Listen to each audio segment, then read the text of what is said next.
Assalamualaikum warahmatullahi wabarakatuh.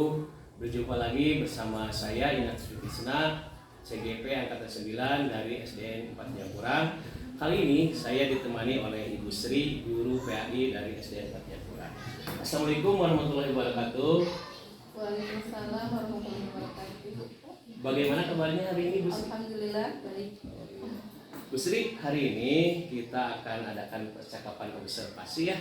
Sebelumnya nanti saya akan amati jalannya proses pembelajaran yang Ibu lakukan di dalam kelas, atau sebelumnya saya akan mengadakan supervisi kelas. Adapun tujuan diadakan supervisi adalah untuk mengetahui dan mengevaluasi jalannya proses pembelajaran yang Ibu lakukan. Dan hari ini kita melakukan percakapan pra-observasi sebagai persiapan awal sebelum nanti Ibu melakukan pembelajaran agar lebih siap dan lebih percaya diri sehingga memberikan pembelajaran yang terbaik bagi murid. Nah, di sini Bu Sri ada beberapa pertanyaan yang akan saya ajukan ya kepada Ibu. Yang pertama berkaitan dengan tujuan. Apa tujuan pembelajaran yang ingin dicapai? Baiklah Pak, berdasarkan perencanaan yang saya buat ya, saya mempunyai 3 tujuan. Yang pertama, peserta didik dapat menyebutkan tentang sifat-sifat pada Rasul. Yang kedua, peserta didik mampu memahami sifat-sifat para Rasul. Dan yang ketiga, tentu saja peserta didik mampu meneladani, setelah dibahas tentu mampu meneladani sifat-sifat wajib para Rasul. Bagus sekali ya tujuan yang akan diajak oleh Bu Sri. Mudah-mudahan tujuan tersebut tercapai ya Bu Sri ya.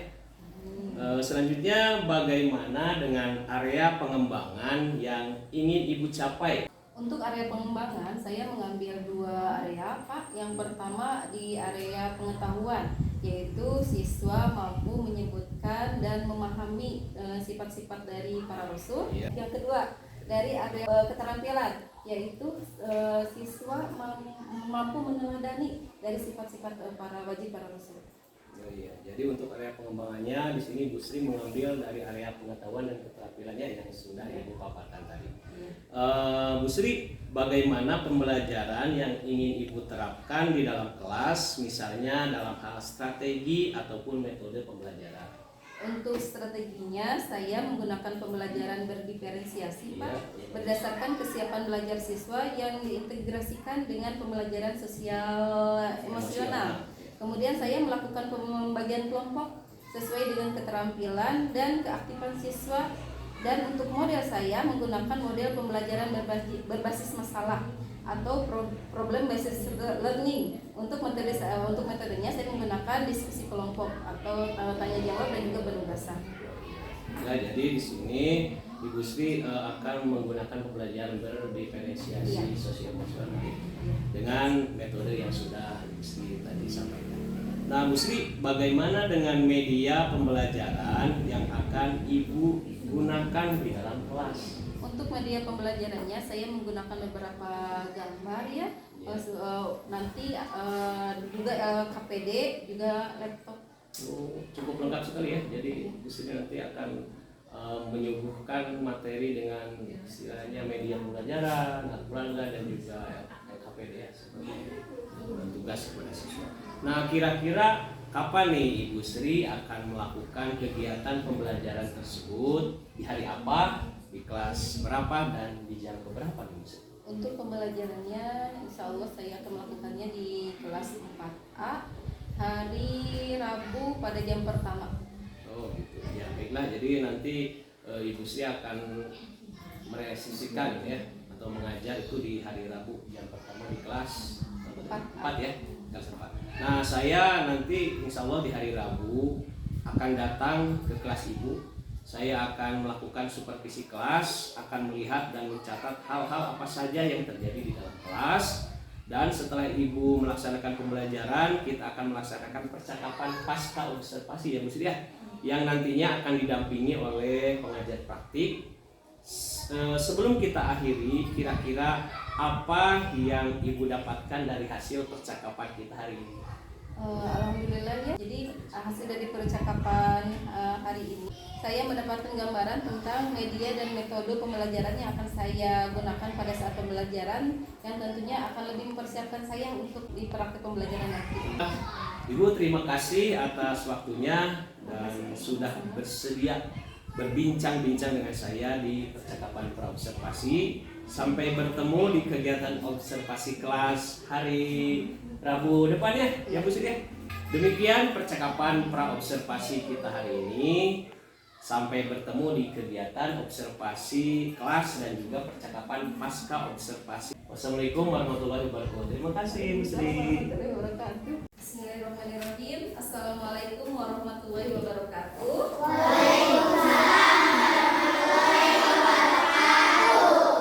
Apa kabar semua?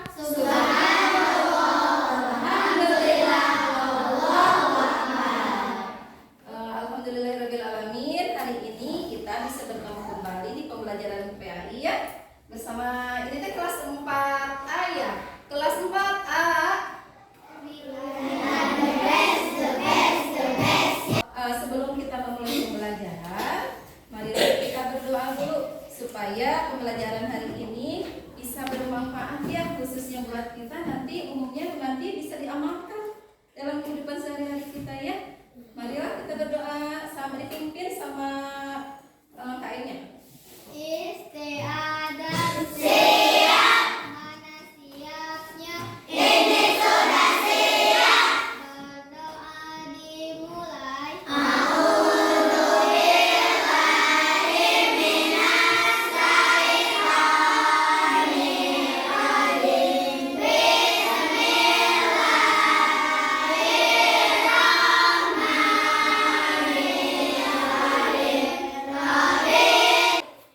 Silakan baca Asmaul Husnanya. Ya. Alhamdulillahirrahmanirrahim. Tadi kita sudah membaca doa, terus membaca Asmaul Husna. Sekarang kita mau bernyanyi supaya sebagai bentuk cinta kita kepada tanah air Indonesia dengan menyanyikan lagu Indonesia Raya ya. Yuk, 1, 2, 3. Indonesia. Alhamdulillah hari ini tadi sudah membaca doa, terus Asmaul Husna, terus cinta tanah airnya dengan membacakan dan menyanyikan lagu Indonesia Raya.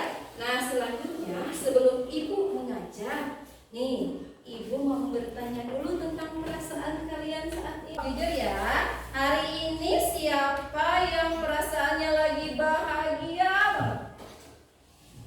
Subhanallah, alhamdulillah, sudah. Sekarang siapa yang perasaannya lagi sedih? Siapa yang nampaknya bahagia semua ya? Alhamdulillah. Mudah-mudahan kalau bahagia begini kita belajarnya bisa semangat. Kelas 4A. Terima kasih kalau gitu. Berarti sekarang ibu akan memulai pelajaran. Tapi ya kita mengulang dulu materi yang minggu kemarin. Siapa yang tahu kemarin yang masih hafal ibu membahas tentang apa ya? Nabi dan Rasul. Tentang Nabi dan Rasul. Iman kepada Nabi dan Rasul termasuk rukun iman yang keberapa? Atau Nabi dan Rasul jumlahnya kan berbeda ya? Nah sekarang Nabi dan Rasul yang wajib diketahui ada berapa? 25. Sudah pada pinter semuanya ya. Kemarin kita membahas tentang tugas Nabi dan Rasul, di mana Nabi itu bertugas dan karena dikirim Allah untuk dirinya sendiri, sedangkan Rasul wahyunya yaitu untuk disampaikan kepada umatnya. Jadi setiap Rasul itu mempunyai umat ya. Kemarin kita begitu. Nabi seorang laki-laki utusan Allah yang diberi wahyu untuk dirinya sendiri, sedangkan Rasul seorang laki-laki utusan Allah yang diberi wahyu untuk disampaikan kepada umatnya. Ya, nah untuk minggu ini kita akan belajar tentang sifat-sifat Rasul. Nah, sifat-sifat Rasul ini terbagi menjadi 3. Ada sifat wajib, ada sifat mustahil, dan ada sifat yang jaiz atau benar yang boleh. Ya, nah kita akan membahas tentang sifat-sifat wajib. Wajib artinya harus, ya. Jadi Rasul wajib harus mempunyai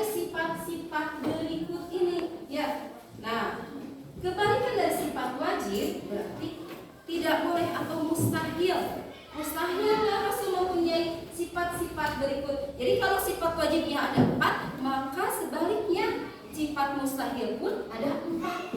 Ya. Nah, yang pertama dari sifat wajib dari Rasul adalah sidik. Adalah apa? Sidik. Sidik artinya benar, tidak bohong. Segala sesuatu yang diucapkan oleh Rasul itu adalah benar adanya, baik ucapan maupun tingkah laku Rasulullah itu benar adanya. Nah, kebalikannya adalah sifat kedip, bohong. Mustahil para Rasul mempunyai sifat bohong. Mustahil Rasul itu berbohong. Nah, makanya Rasulullah sejak kecil itu sudah mempunyai sifat jujur. Ya, maka sejak kecil Rasulullah disebut Al-Amin. Artinya dapat dipercaya. Apa Al-Amin? Dapat dipercaya. Sifat wajib bagi Rasul yang pertama adalah Sidik. artinya Benar. artinya Sidik. artinya Bohong. Nah, yang kedua, sifat wajib bagi Rasul adalah amanah. Nah, amanah itu terpercaya.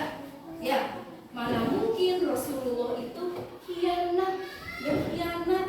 Ya, kalian sama teman saling menjaga amanah rahasia.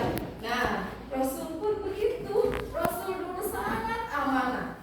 Ya, makanya dari tadi yang pertama jujur, kedua amanah, terpercaya. Rasulullah punya sifat amanah. Sejak kecil diberi gelar Al-Amin, jujur dan terpercaya. Karena orang jujur pasti dipercaya. Kebalikannya khianat tadi ya. Khianat itu berkhianat. Ya. Contoh dalam kehidupan sehari-hari. Kalian pergi dari rumah ke sekolah, diamanatkan sama mamanya, dikasih amanat harus belajar ya di rumah, di sekolah dengan baik. Di sekolahnya berbaik, amanat tidak? Tidak. Ya, mudah-mudahan kita terhindar. Nah, dan yang sifat yang ketiga dari sifat wajib dari Rasul adalah tabligh. Tabligh menyampaikan.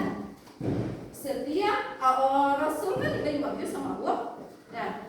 Nah, dari wahyu tersebut disampaikan kepada umatnya. Contoh, ya Rasulullah sampaikan kepada umatnya untuk sholat, maka kita harus mengerjakan sholat karena Rasulullah sudah menyampaikan bahwa kita harus mengerjakan sholat. Ya, itu tabligh menyampaikan. Contoh dalam kehidupan sehari-harinya seperti kita ada teman kita yang nggak bisa, yang nggak mengerti, coba sama kita yang tadi sudah belajar kasih tahu. Ya, nah itu adalah contoh dari sifat tabligh menyampaikan. Kebalikannya adalah kitman menyembunyikan. Ya, Rasul tidak mungkin menyembunyikan wahyu dari Allah. Yang terakhir adalah sifat patonah, artinya adalah pintar atau cerdas. Iya, Rasul itu wajib mempunyai sifat pintar tapi cerdas. Ya, maka kita harus menirunya. Kita tidak boleh menjadi orang yang balada, bodoh. Nih, Bu bertanya, supaya kita pintar harus apa? Harus rajin belajar. Ya, Rasulullah pintar. Kenapa kita tidak mengikuti kata Rasul bahwa kita juga harus pintar dengan cara rajin belajar? Ulangi lagi. Ada berapa sifat wajib bagi Rasul? Kalau sifat wajib bagi Rasul ada 4, berarti sifat mustahilnya ada 4. Ibu ini punya LKPD ya. Ibu sudah membuat kalian menjadi 3 kelompok.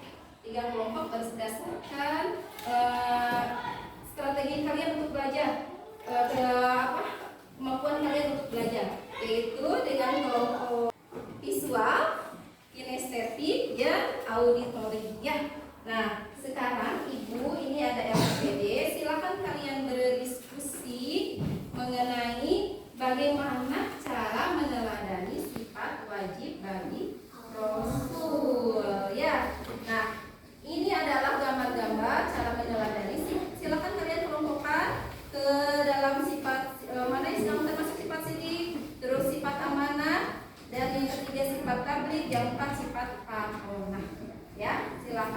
Nanti ada yang ke depan untuk menceritakan pendapat kalian ya.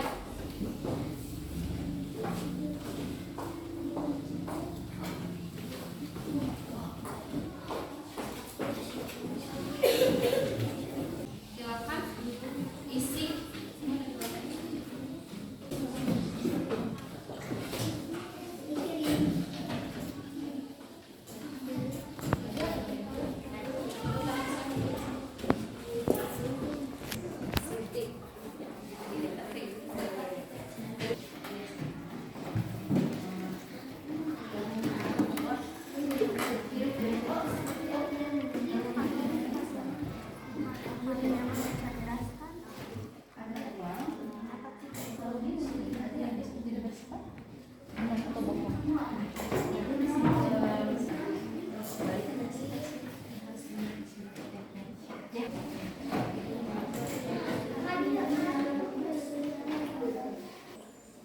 Kalau ini kan tadi kan Ibu sudah bilang bahwa sifat tadi itu menyampaikan. Jadi contohnya dari keteladanan seperti tadi menurut kalian itu maksud itu menyampaikan kepada temannya adalah sifat ya.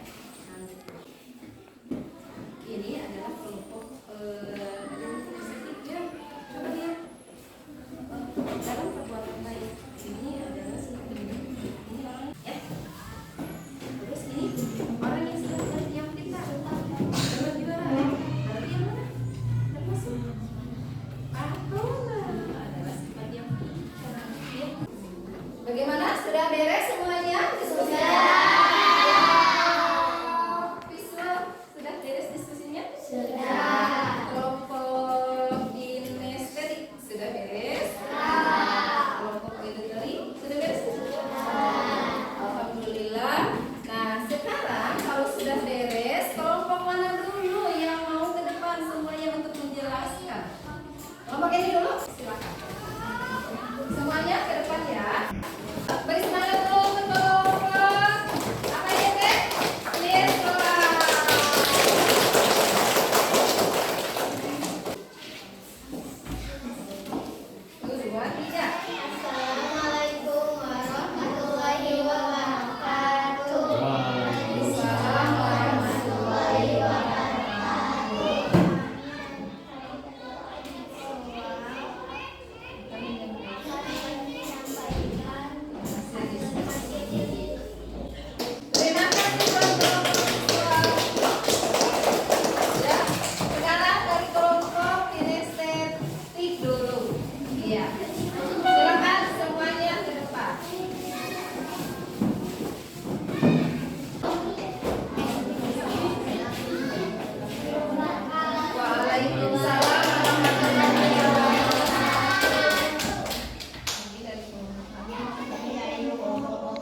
Sifat wajib bagi Rasul seluruhnya ada berapa?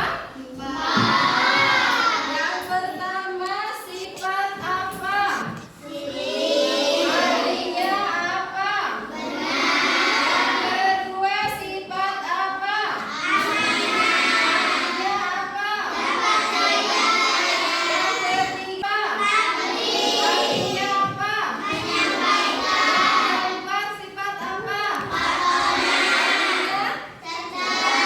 Alhamdulillah, kesimpulannya hari ini kita belajar bahwa sifat wajib bagi Rasul ada 4.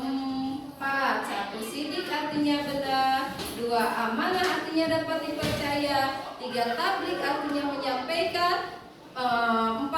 Patonah artinya pintar. Dan semua itu harus kita laksanakan dalam kehidupan sehari-hari. Sebuah lagu. Ya. Ayo kawan, coba jawab. Sifat Rasul ada berapa? Ada 4 itu jumlahnya. Marilah kita sebutkan. Sidik artinya benar. Amanah dapat dipercaya. Tabligh menyampaikan. Patonah cerdas artinya.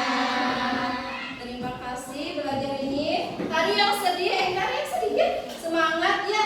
Alhamdulillah semangat terus sampai nanti. Mudah-mudahan apa yang kita dapat hari ini dapat kita teladani dalam kehidupan atas.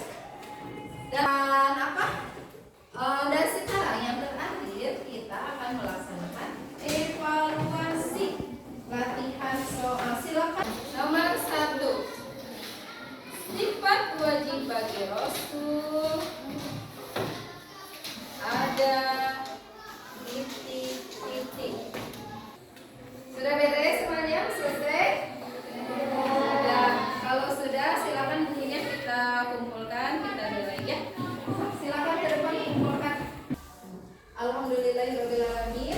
Hari ini pembelajaran kita sudah selesai tentang sifat wajib bagi Rasul Allah yang jumlahnya ada 4. Nah, ulama jamhur alhamdulillah bagus-bagus, berarti kalian sudah memahami. Yang pertama tadi sifat wajib dari Rasul itu yang 4, sidik, amanah, tabligh sama patonah. Ya, tujuan pembelajaran itu sudah tercapai, yaitu yang pertama kalian bisa mengetahui dan bisa menyebutkan tentang sifat-sifat wajib bagi Rasul, dan yang kedua meneladaninya juga. Tadi nilainya udah bagus ya. Mudah-mudahan bisa diterapkan dalam kehidupan kita sehari-hari. Nah, untuk kita mengakhiri pembelajaran seperti biasa kita akan membaca Al-Quran ya. Membaca Al-Quran. Silakan Ananda Adin membaca Al-Quran. Quran surat Al-Anfal bersama-sama ya. A'udzu billahi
Assalamualaikum warahmatullahi wabarakatuh.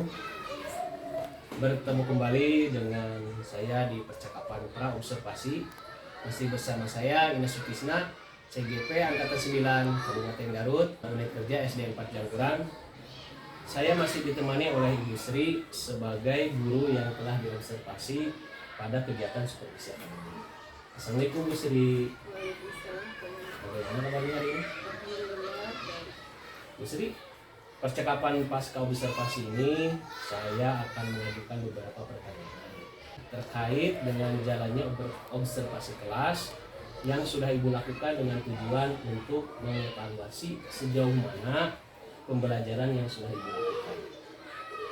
Untuk pertanyaan pertama, bagaimana perasaan Ibu terkait dengan jalannya observasi kelas yang sudah dilaksanakan?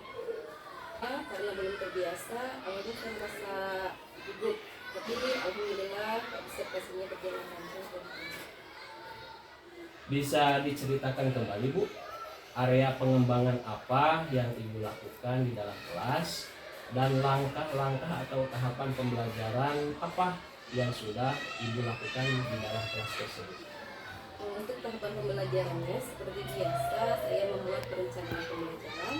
Nah, kalau untuk area pengembangannya, saya mengambil dua area, yaitu area pengetahuan dan area keterampilan. Di mana area pengetahuan ini saya mencoba berusaha untuk supaya siswa itu bisa menyebutkan tentang sifat-sifat yang wajib pada Rasulullah. Dan kalau area keterampilan yaitu supaya siswa bisa menyebutkan dan mencontoh keteladanan dari sifat-sifat wajib dari Rasul. Luar biasa ya Bu Sri, jadi sudah terlihat jelas ya antara area pengembangan dan menurut Ibu sejauh mana area yang sudah Ibu sampaikan tadi, apakah sudah berhasil dilakukan di dalam kelas atau belum? Alhamdulillah udah berjalan dengan baik, namun masih ada kekurangan Pak. Tapi kemarin kalau saya perhatikan sudah sangat luar biasa ya pada saat sedang observasi. Alhamdulillah.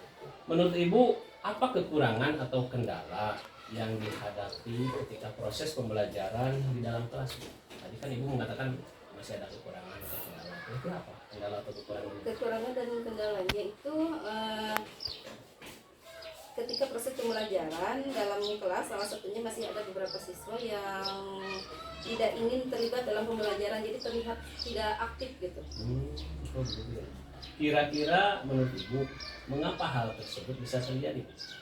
Mungkin dalam pembagian kelompok dengan jumlah siswa yang sangat banyak, di sini kan siswanya sangat banyak, jadi mungkin itu kendalanya. Terus untuk selanjutnya saya akan membagi kelompok sesuai dengan minat anak Pak.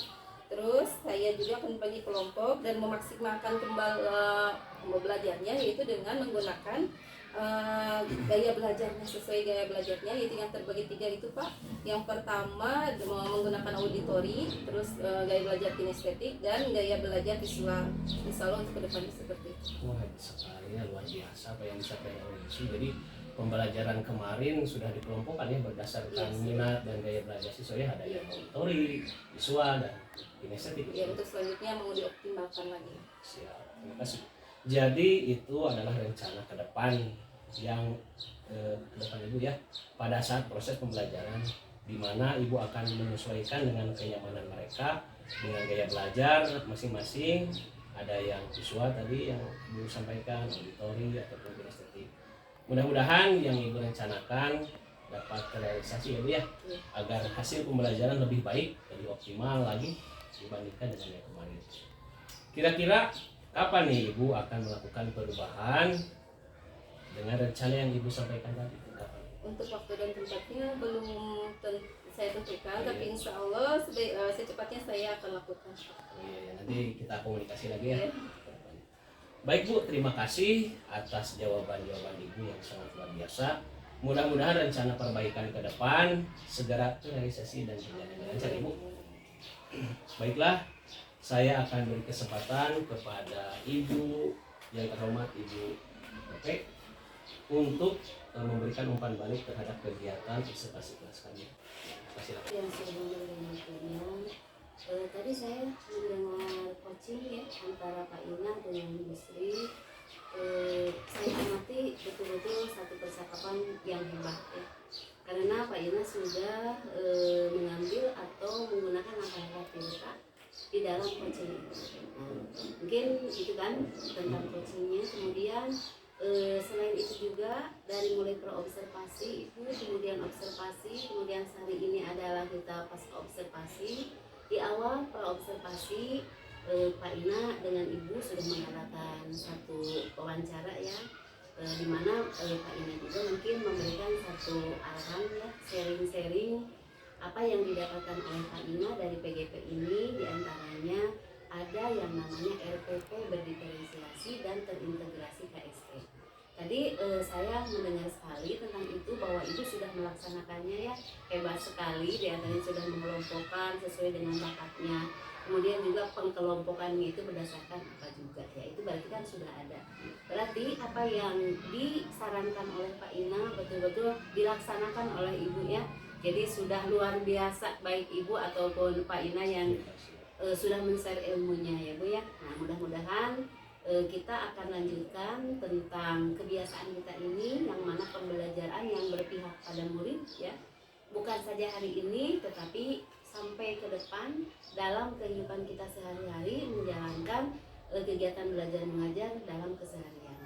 Ya mungkin itu saja ya Pak Ina, tentang coachingnya sudah is the best ya, langkah-langkahnya sudah sesuai, dan untuk sharingnya juga pengibasan dari CGP ke RKCGP. Ya mungkin itu saja tanggapan dari saya, mudah-mudahan ada manfaatnya bagi kita semua. Terima kasih. Alhamdulillah akhirnya rangkaian supervisi akademik sudah selesai, dimulai dari percakapan observasi, pelaksanaan observasi dan pasca observasi. Saya ucapkan terima kasih kepada Ibu Sri selaku rekan segawat, dan yang tadi saya juga sangat berterima kasih kepada Ibu PP yang sudah mendampingi kami selama ini ya. Billahi taufik wal hidayah. Wassalamualaikum warahmatullahi wabarakatuh. Waalaikumsalam.